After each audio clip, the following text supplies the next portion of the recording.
संस्कृति एक आवश्यक विषय वाणिपीडिया से जीवन की सर्वोच्च पूर्णता भौतिक आसक्ति से अलग हो जाना और आनुपातिक रूप से भगवान की पारलौकिक प्रेमपूर्ण सेवा का एहसास करना है।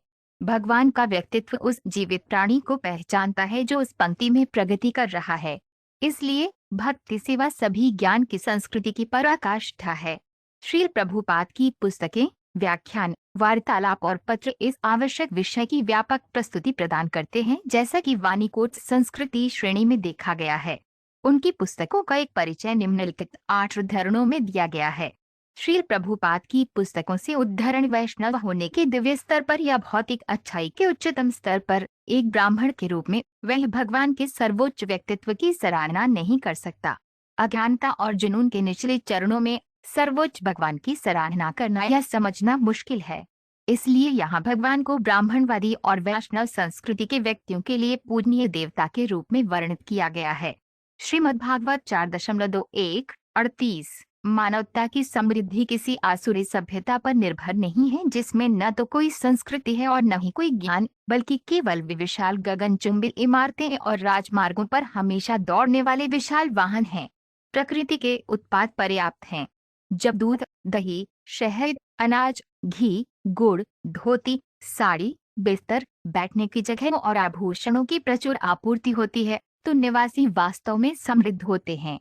श्रीमद्भागवत 5.16-24 हर्यश्व प्रजापति दक्ष के पुत्र बहुत अच्छे आचरण वाले सुसंस्कृत पुत्र थे, लेकिन दुर्भाग्य से नारद मुनि के निर्देशों के कारण वे अपने पिता के आदेश से भटक गए। जब दक्ष ने ये समाचार सुना जो उन्हें नारद मुनि द्वारा सुनाया गया था, तो वे विलाप करने लगे। श्रीमद्भागवत 6.5-23 नास्तिक को राक्षस कहा जाता है और ये सत्य है कि अच्छे माता पिता से उत्पन्न व्यक्ति भी बुरी संगति से राक्षस बन सकता है। जन्म हमेशा अच्छाई की कसौटी नहीं होता। जब तक किसी को अच्छी संगति की संस्कृति में प्रशिक्षित नहीं किया जाता, तब तक वे अच्छा नहीं बन सकता। श्रीमद्भागवत 3.3-6 ये सनातन धर्म, शाश्वत धर्म, कभी भी केवल एक विशेष लोगों, स्थान या समय के लिए स्थापित नहीं किया जाता है। यही कारण है कि सनातन धर्म को सर्वव्यापी भी कहा जाता है। सनातन धर्म के नाम से जाने जाने वाले धर्म को छोड़कर अन्य सभी धर्म शारीरिक या मनोवैज्ञानिक प्रभावों के संवर्धन के लिए हैं।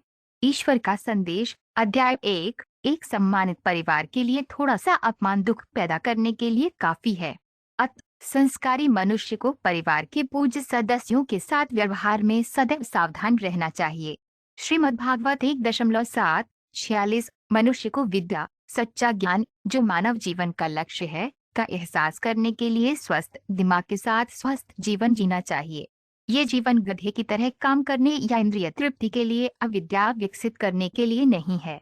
श्री ईशोपनिषद मंत्र 11 भगवान श्री चैतन्य महाप्रभु की दया से यहाँ तक कि शैक्षिक संस्कृति से रहित एक अनुभवहीन लड़के को भी अज्ञानता के महासागर से बचाया जा सकता है, जो विभिन्न प्रकार के दार्शनिक सिद्धांतों से भरा हुआ है, जो खतरनाक जलीय जानवरों की तरह हैं।